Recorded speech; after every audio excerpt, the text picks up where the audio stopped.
ಶ್ರೀನಿವಾಸಪುರದಲ್ಲಿ CPM ಪ್ರತಿಭಟನೆ. ಬೆಲೆ ಏರಿಕೆ ಖಂಡಿಸಿ ರಸ್ತೆ ಬಂದ್, ವಾಹನ ಸಂಚಾರಕ್ಕೆ ತಾತ್ಕಾಲಿಕ ಅಡಚಣೆ.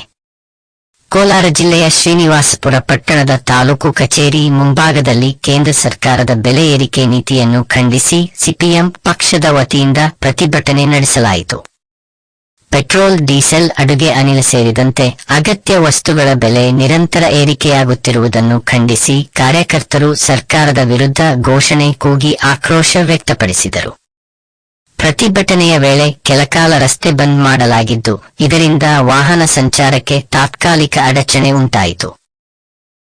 ಸಾರ್ವಜನಿಕರು ಹಾಗೂ ವಾಹನ ಸವಾರರು ಪರದಾಡುವ ಸ್ಥಿತಿ ನಿರ್ಮಾಣವಾಗಿತ್ತು. ವಿಷಯ ತಿಳಿದು ಸ್ಥಳಕ್ಕೆ ಆಗಮಿಸಿದ ಸರ್ಕಲ್ ಇನ್ಸ್ಪೆಕ್ಟರ್ ಬಿ. ಶಂಕರಾಚಾರ್ಯ ಅವರು ಪರಿಸ್ಥಿತಿಯನ್ನು ನಿಯಂತ್ರಿಸಿ ಪ್ರತಿಭಟನಾಕಾರರೊಂದಿಗೆ ಮಾತುಕತೆ ನಡೆಸಿ ವಾಹನಗಳ ಸಂಚಾರಕ್ಕೆ ತೊಂದರೆಯಾಗದಂತೆ ಕ್ರಮ ಕೈಗೊಂಡರು. ಪೊಲೀಸರು ಪ್ರತಿಭಟನಾಕಾರರನ್ನು ರಸ್ತೆಯಿಂದ ತೆರವುಗೊಳಿಸಿ ಸಂಚಾರ ವ್ಯವಸ್ಥೆಯನ್ನು ಸುಗಮಗೊಳಿಸಿದರು. ಬಳಿಕ ವಾಹನಗಳು ಸಾಮಾನ್ಯವಾಗಿ ಸಂಚರಿಸಲು ಅವಕಾಶ ಮಾಡಿಕೊಡಲಾಯಿತು. ಪೊಲೀಸರು ಶಾಂತಿಯುತವಾಗಿ ಪರಿಸ್ಥಿತಿಯನ್ನು ನಿಭಾಯಿಸಿದ ಹಿನ್ನೆಲೆಯಲ್ಲಿ ಯಾವುದೇ ಅಹಿತಕರ ಘಟನೆ ಸಂಭವಿಸಲಿಲ್ಲ. ಪ್ರತಿಭಟನಾಕಾರರು ಮಾತನಾಡಿ, ಕೇಂದ್ರ ಸರ್ಕಾರದ ಆಡಳಿತದಲ್ಲಿ ಪೆಟ್ರೋಲ್, ಡೀಸೆಲ್, ಗ್ಯಾಸ್ ಸೇರಿದಂತೆ ನಿತ್ಯ ಬಳಕೆಯ ವಸ್ತುಗಳ ಬೆಲೆ ಗಗನಕ್ಕೇರಿದ್ದು ಸಾಮಾನ್ಯ ಹಾಗೂ ಮಧ್ಯಮ ವರ್ಗದ ಜನರ ಜೀವನ ಸಂಕಷ್ಟಕ್ಕೆ ಸಿಲುಕಿದೆ ಎಂದು ಆರೋಪಿಸಿದರು. ಬೆಲೆ ಏರಿಕೆಯನ್ನು ತಕ್ಷಣ ನಿಯಂತ್ರಿಸಬೇಕು, ಜನಪರ ಆರ್ಥಿಕ ನೀತಿಗಳನ್ನು ಜಾರಿಗೆ ತರಬೇಕು ಹಾಗೂ ಬಡವರ ಬದುಕಿಗೆ ನೆರವಾಗುವ ಕ್ರಮಗಳನ್ನು ಕೈಗೊಳ್ಳಬೇಕು ಎಂದು ಸರ್ಕಾರವನ್ನು ಒತ್ತಾಯಿಸಿದರು. ಈ ಪ್ರತಿಭಟನೆಯಲ್ಲಿ ಸಿಪಿಎಂ ಪಕ್ಷದ ಮುಖಂಡರು, ಕಾರ್ಯಕರ್ತರು ಹಾಗೂ ಸಾರ್ವಜನಿಕರು ಭಾಗವಹಿಸಿ ಸರ್ಕಾರದ ವಿರುದ್ಧ ಆಕ್ರೋಶ ವ್ಯಕ್ತಪಡಿಸಿದರು.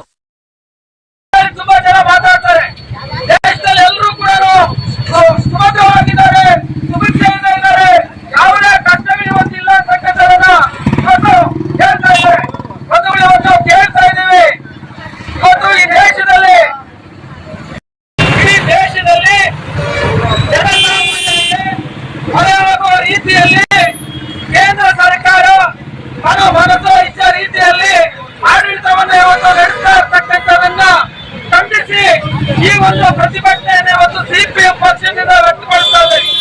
ಈ ಕೋಲಾರ ಜಿಲ್ಲೆಯಾದ್ಯಂತ ಎಲ್ಲ ತಾಲೂಕು ಕೇಂದ್ರಗಳಲ್ಲಿ ಕೂಡ ಸಿಪಿಎಂ ಪಕ್ಷ ಈ ಪ್ರತಿಭಟನೆಯನ್ನು ಇವತ್ತು ನಡೆಸ್ತಾ ಇದೆ. ಬಂಧುಗಳೇ, ಇವತ್ತು ನಾವು ಕೇಂದ್ರ ಸರ್ಕಾರವನ್ನ ಈ ಸಂದರ್ಭದಲ್ಲಿ ಕೆಲವು 96 ರೂಪಾಯಿಗೆ ಹೋಗಿದೆ. ಯಾಕೋಯ್ತು ಅಂದ್ರೆ ನಿಮಗೆ ಅದನ್ನ ಒಂದು ರೀತಿಯಲ್ಲಿ ತಡೆಯಲಿಕ್ಕೆ ಸಾಧ್ಯ ಇಲ್ವಾ? ಇದೇ ಒಂದು ನರೇಂದ್ರ ಮೋದಿಯನ್ನು ಪ್ರಶ್ನೆ ಮಾಡ್ತಾ ಇದೀವಿ.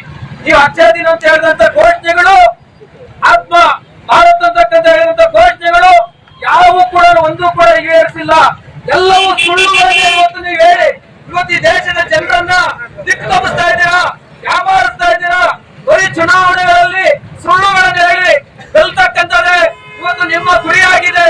ಹಾಗಾಗಿ ಜನರ ಹಿತರಕ್ಷಣೆ ಬೇಕಾಗಿಲ್ಲ, ದೇಶದ ಹಿತರಕ್ಷಣೆ ಬೇಕಾಗಿಲ್ಲ. ನೋಡಿ, ಈ ರೀತಿಯ ನರೇಂದ್ರ ಮೋದಿ ಅವ್ರನ್ನ ಯಾರು ಮಾತಾಡ್ತಾರೋ, ಯಾರು ಪ್ರಶ್ನೆ ಮಾಡ್ತಾರೋ ಅವ್ರು ಈ ದೇಶದ್ರೋಹಿಗಳು ಅಂತೇಳಿ ಅವ್ರನ್ನ ಮಾತಾಡ್ಲಿಕ್ಕೂ ಕೂಡ ಅವಕಾಶ ಬಿಡೋ ರೀತಿಯಲ್ಲಿ ಈ ದೇಶದ ವ್ಯವಸ್ಥೆ ಇವತ್ತು ಹೋಗಿರ್ತಕ್ಕಂಥದನ್ನ ಇವತ್ತು ನಾವು ನೋಡ್ತಾ ಇದ್ದೀವಿ. ಹಾಗಾಗಿ ಇವತ್ತು ಜನರಿಗೆ ಈ ಒಂದು ಊಟ ಮಾಡಬೇಕಂತ ಈ ನೀತಿಗಳನ್ನು ಯಾರು ಕೂಡ ಕೇಳಲಿಕ್ಕೆ ರೆಡಿ ಇಲ್ಲ. ಹಾಗಾಗಿ ನೀವು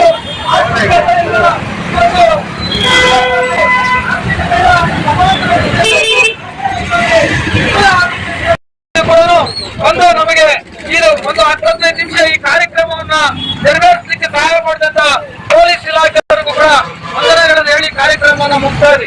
ಸಿಪಿಎಂ ಜಿಂದಾಬಾದ್, ಜಿಂದಾಬಾದ್, ಜಿಂದಾಬಾದ್. ಸಿಪಿಎಂ ಜಿಂದಾಬಾದ್, ಜಿಂದಾಬಾದ್, ಜಿಂದಾಬಾದ್.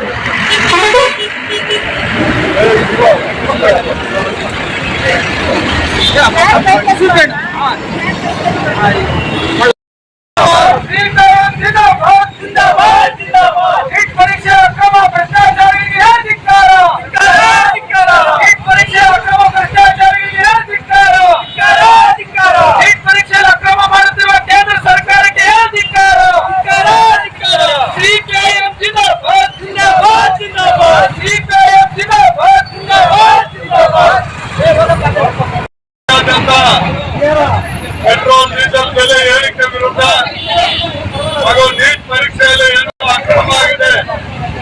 ವಿರುದ್ಧ ರಾಜ್ಯಾದ್ಯಂತ ಸಿಪಿಎಂ ಪಕ್ಷದ ನೇತೃತ್ವದಲ್ಲಿ ಪ್ರತಿಭಟನೆ ನಡೀತಾ ಇದೆ. ಈ ಪ್ರತಿಭಟನೆಯನ್ನ ಉದ್ದೇಶಿಸಿ ಸಿಪಿಎಂನ ಜಿಲ್ಲಾ ಕಾರ್ಯದರ್ಶಿಗಳಾಗಿರ್ತಕ್ಕಂಥ PS ಪೂರ್ಣರನ್ನರವರು 5 ನಿಮಿಷ ಮಾತನಾಡಬೇಕು ಅಂತ ಹೇಳಿ ವಿನಂತಿ ಮಾಡ್ತಾ ಇದ್ದೇವೆ. ಇವತ್ತು 110 ರೂಪಾಯಿ ಅಂತಂದ್ರೆ ಇವತ್ತು ಯಾಕೆ ನೀವು ಇಷ್ಟು ದೊಡ್ಡ ಪ್ರಮಾಣದಲ್ಲಿ ಈ ಬೆಲೆ ಏರಿಕೆಯನ್ನು ಮಾಡಿದ್ದೀರಿ ಅಂತಕ್ಕಂಥದ್ದು. ಈ ಬೆಲೆ ಏರಿಕೆ ಮಾಡಿರೋದ್ರಿಂದ ದೇಶದ ಆರ್ಥಿಕತೆಗೆ ಯಾವುದೇ ರೀತಿಯಲ್ಲಿ ಲಾಭ ಆಗಿಲ್ಲ. ಆಗಿರ್ತಕ್ಕಂಥದ್ದು ಕಂಪನಿಗಳನ್ನ ಇವತ್ತು ಕಾರ್ಪೊರೇಟ್ ಕಂಪನಿಗಳನ್ನ ಇವತ್ತು ನೀವು ಅವರಿಗೆ ಇವತ್ತು ಎಲ್ಲಾ ರೀತಿಯಲ್ಲಿ ಪ್ರೋತ್ಸಾಹವನ್ನು ಕೊಡ್ತಾ ಇರೋದ್ರಿಂದ ಈ ಬಡ ಜನತೆ, ದೇಶದ ಜನಸಾಮಾನ್ಯರು ದಿವಾಳಿ ಆಗ್ತಾ ಇದ್ದಾರೆ. ಹಾಗಾಗಿ ಪೆಟ್ರೋಲ್ ದರ ಇವತ್ತು ಇನ್ನೊಂದು ಕಡೆ ಹೆಚ್ಚಾಗ್ಲಿಕ್ಕೆ ಕಾರಣ ಇವತ್ತು ನಮ್ಮ ಭಾರತ ದೇಶದ ಕರೆನ್ಸಿ ಬಿದ್ದೋಗ್ಬಿಟ್ಟಿದೆ. ತಾಲೂಕಿನ ಎಲ್ಲ ನಾಗರಿಕರಿಗೂ, ಪತ್ರಿಕಾ ಮಾಧ್ಯಮ ಮಿತ್ರರಿಗೂ ಹಾಗೂ ಪೊಲೀಸ್ ಇಲಾಖೆಯವರಿಗೆ ಈ ಒಂದು ಸಂದರ್ಭದಲ್ಲಿ ಸ್ವಾಗತವನ್ನು ಬಯಸ್ತಾ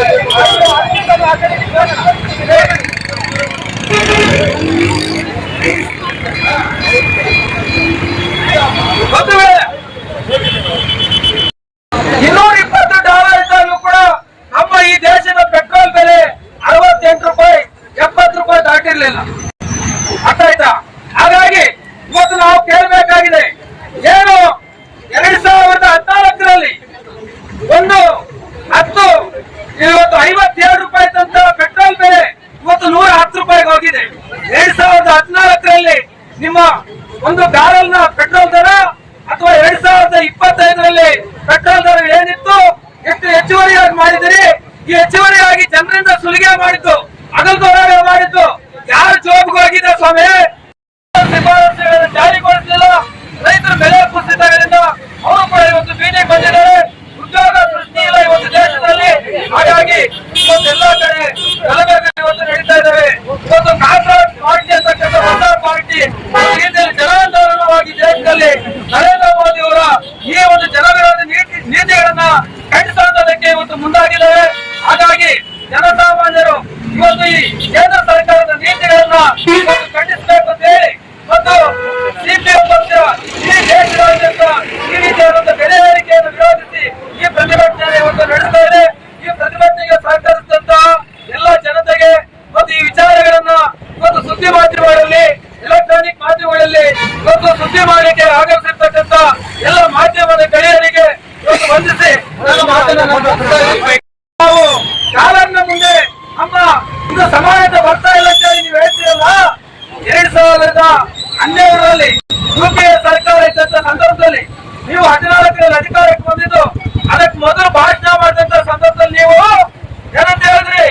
ಜಗತ್ತಿನಲ್ಲಿ ಯಾವುದು ಪಾಕಿಸ್ತಾನ ಉದಾಹರಣೆ ತಕೊಂಡು, ಪಾಕಿಸ್ತಾನದ ರೂಪಾಯಿ ಬಿದ್ದೋಗಿಲ್ಲ, ನೇಪಾಳದ ರೂಪಾಯಿ ಬಿದ್ದೋಗಿಲ್ಲ, ಶ್ರೀಲಂಕಾದ ರೂಪಾಯಿ ಬಿದ್ದೋಗಿಲ್ಲ, ಬಾಂಗ್ಲಾದೇಶದ ರೂಪಾಯಿ ಬಿದ್ದೋಗಿಲ್ಲ, ಭಾರತ ದೇಶದ ರೂಪಾಯಿ ಬಿದ್ದೋಗ್ಬಿಟ್ಟಿದೆ ಡಾಲರ್ ಮುಂದೆ ಅಂತೇಳಿ ನೀವು ಬೊಗಳೆ ಹೊಡೆದಂತ ನರೇಂದ್ರ ಮೋದಿ ಅವರು ಇವತ್ತು ಏನ್ ಪರಿಸ್ಥಿತಿ? 68 ರೂಪಾಯಿ ಇದ್ದಂತ ರೂಪಾಯಿನ ಇವತ್ತು ಡಾಲರ್ ತಕ್ಷಣವೇ ನೀವು ಮಾಡಿದಂತದ್ದು ಪೆಟ್ರೋಲ್, ಡೀಸೆಲ್, ಗ್ಯಾಸ್ ನ ದಿಢೀರ್ ಬೆಲೆ ಏರಿಕೆಯನ್ನ ಇವತ್ತು ನೀವು ಮಾಡಿದಿರಿ. ಅದಕ್ಕೆ ನೀವು ಕೊಡುವಂತ ಕಾರಣ ಏನು? ಅಂತಾರಾಷ್ಟ್ರೀಯ ಮಟ್ಟದಲ್ಲಿ ಡೀಸೆಲ್ ಅಥವಾ ಪೆಟ್ರೋಲಿಯಂ ಉತ್ಪನ್ನಗಳ ಬೆಲೆ ದಿಢೀರ್ನ ಏರಿಕೆ ಆಗ್ಬಿಟ್ಟಿದೆ. ಒಂದು ಬ್ಯಾರಲ್ನ ದರ ಇವತ್ತು 150ರಿಂದ 200ಕ್ಕೆ ದಾಟ್ಬಿಟ್ಟಿದೆ ಅಂತ ಹೇಳಿ ಇವತ್ತು ನೀವು ಮಾತಾಡ್ತೀರಿ. ಒಂದು ವೇಳೆ ನಾನು ಅದೇ ಪ್ರಶ್ನೆ ಮಾಡ್ತಾ ಇದ್ದೀನಿ ನರೇಂದ್ರ ಮೋದಿ ಅವರಿಗೆ, ನೀವು